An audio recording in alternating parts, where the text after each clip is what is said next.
Hi, I'm Zibby Owens, and I am the host of this podcast, Moms Don't Have Time to Read Books.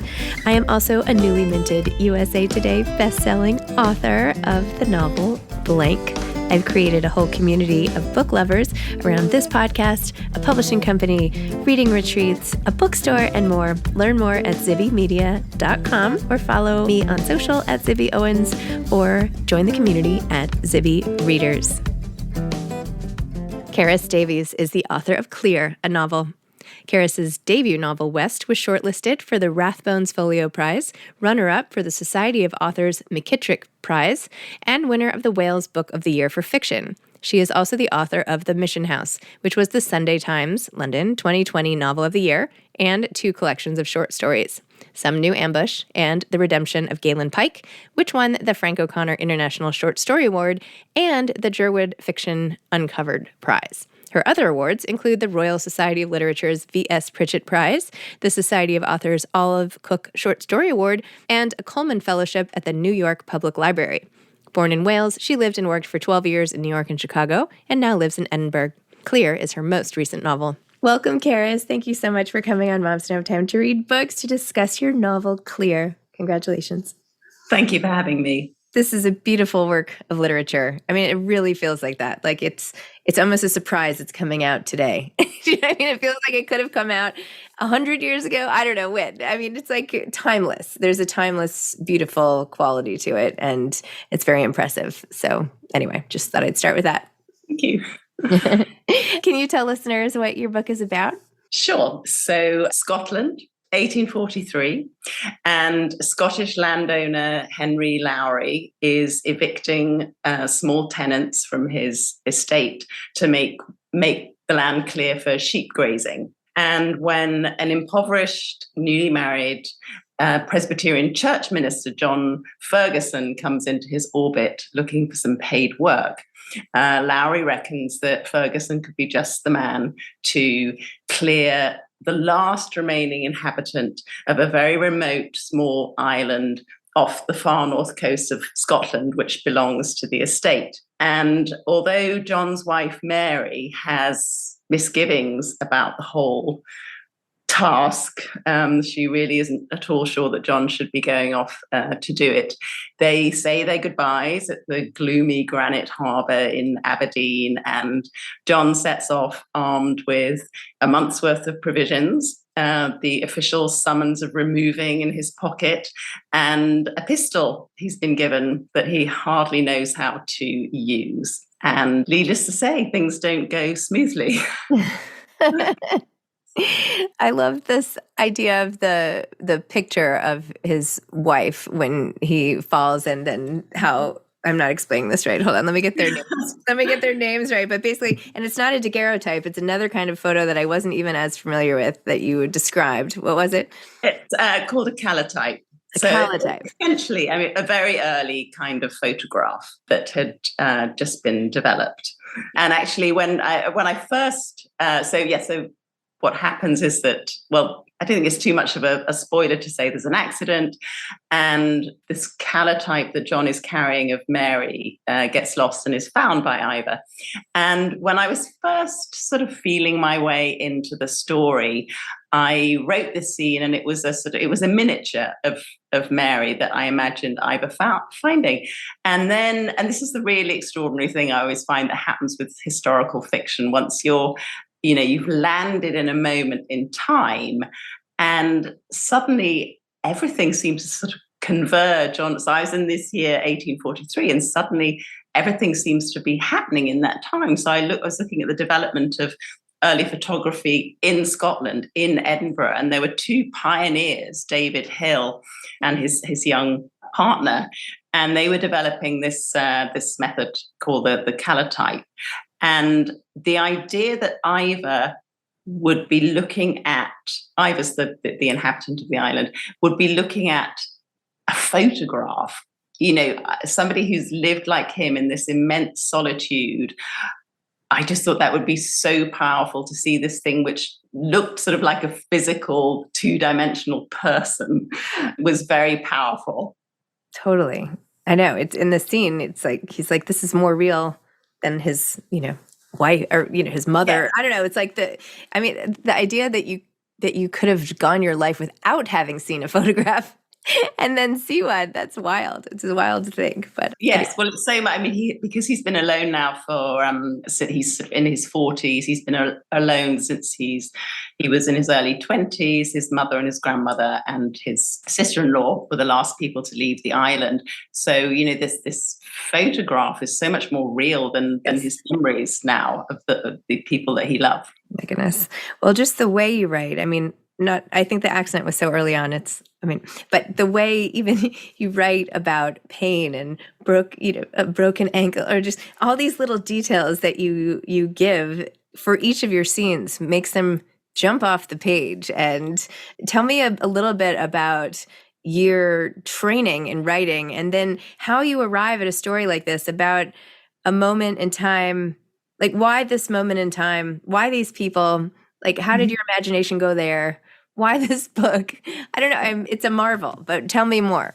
Well, I'll take the first part of the question. It's when I began to write fiction, I began to write short stories. I was actually living in the United States back in the early 90s, and I began reading all the great American short story writers: Flannery O'Connor, John Cheever, Eudora Welty, Grace Paley, and I was completely blown away. I hadn't read them before, and just thought this is what I want to do. And I was really drawn to that concision. There's so much power in brevity, and what's between the lines, and also that especially somebody like Flannery O'Connor, that mix of tragedy and comedy, and pain and joy. I thought this is where I want to be. So for the first couple of decades of my career, I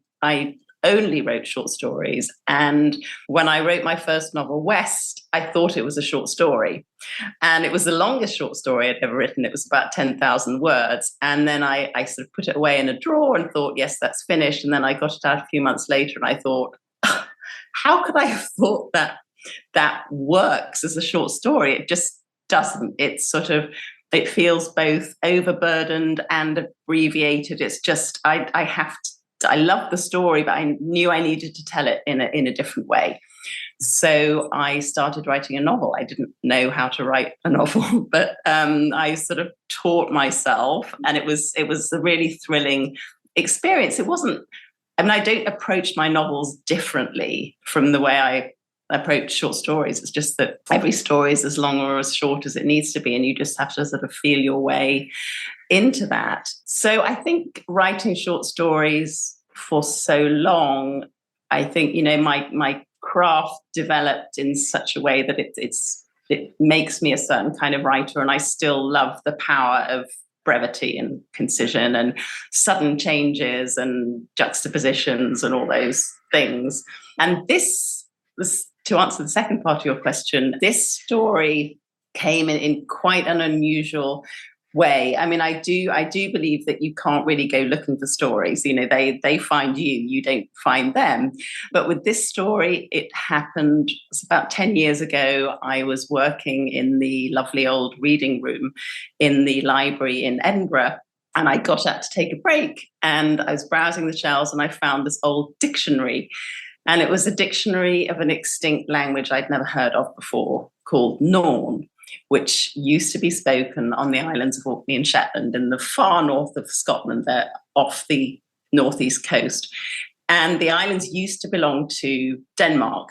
And then in the middle of the 15th century, the Danish king pawned the islands to Scotland. And slowly over the century, this old language was pushed out by Scots, which is a kind of dialect of it's sort of English Scots. It's a sort of different language. And so over a 10-year period, I just went back to this dictionary over and over again because I just loved the words. They were so rich and so specific. So many of them described the sea and the clouds and the fog and the weather, but also a kind of almost feudal way of life. And I knew there was a story there, but I just didn't know what it was. But eventually I realized that I could sort of see either. could see this man on an island. I knew he was alone, and I knew he was probably the very last speaker of this extinct language.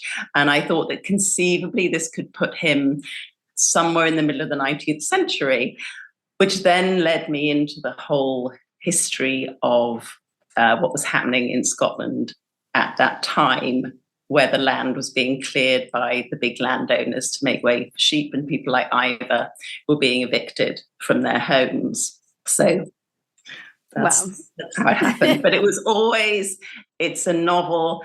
I really wrote the story.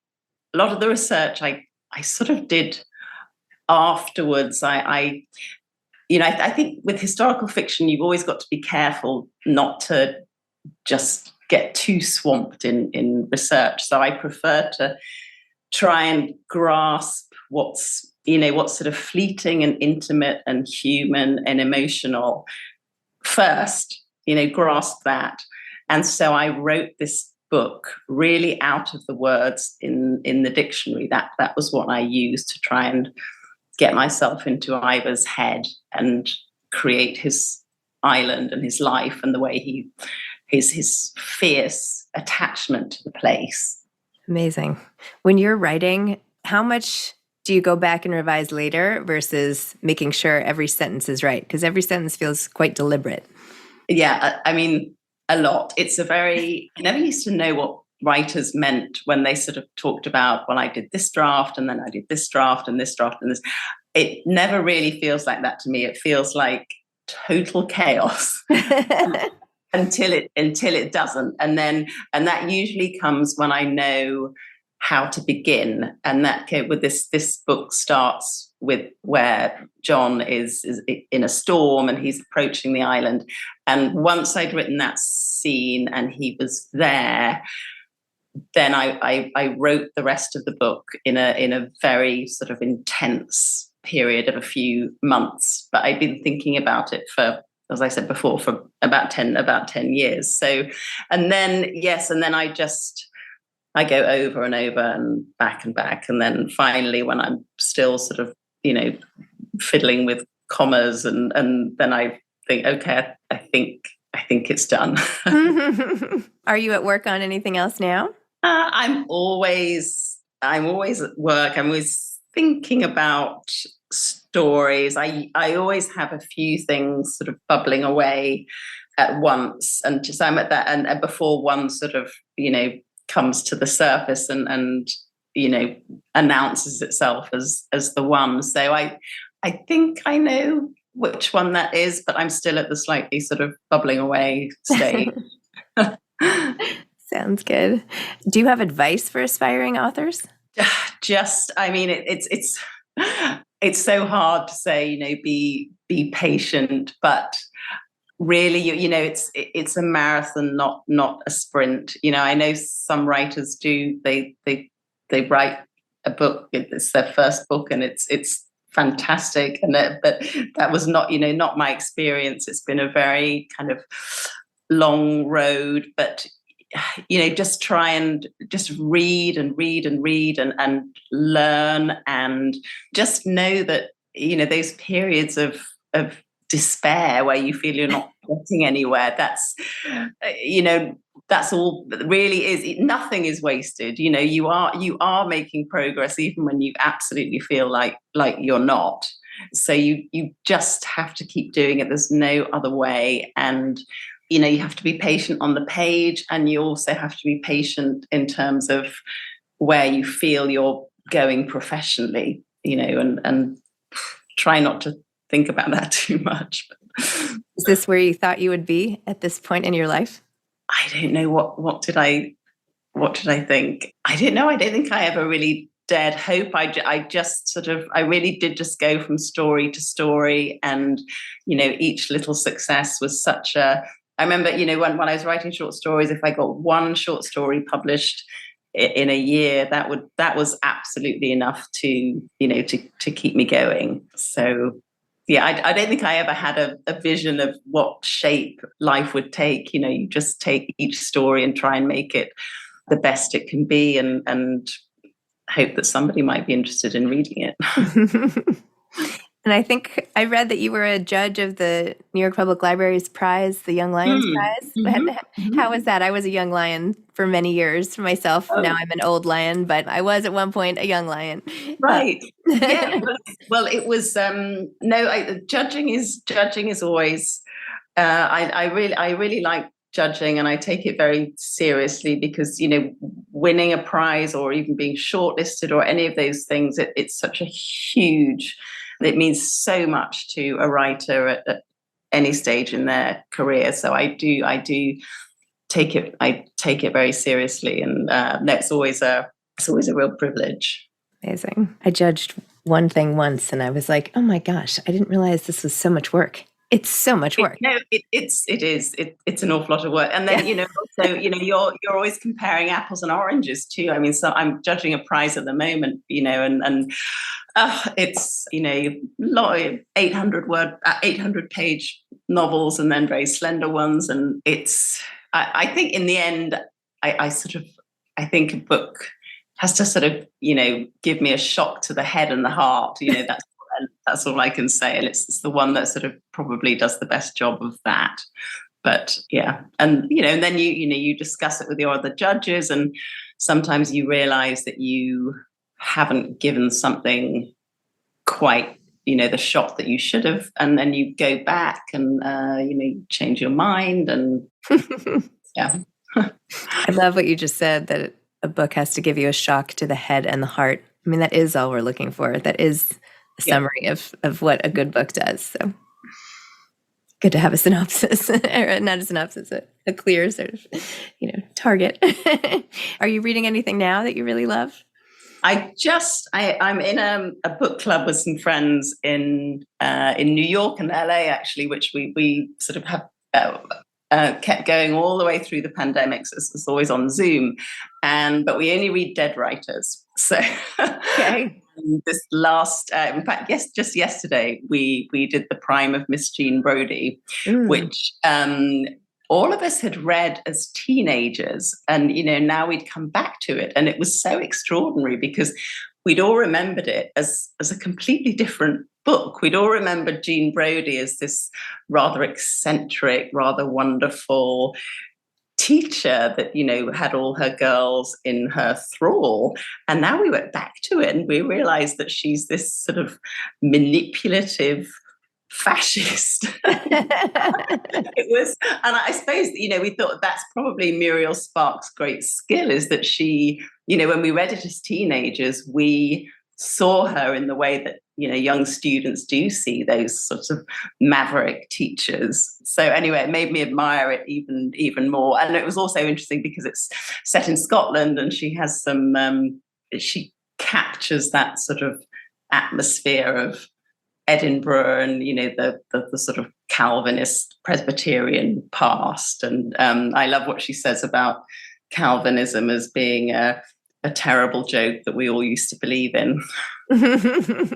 So now I'm reading another book by her, The Mandelbaum Gate, which is fascinating for other reasons because it's set in Jerusalem in just before the 1967 war. So that's a very interesting book to be reading in our present moment. Absolutely. Great.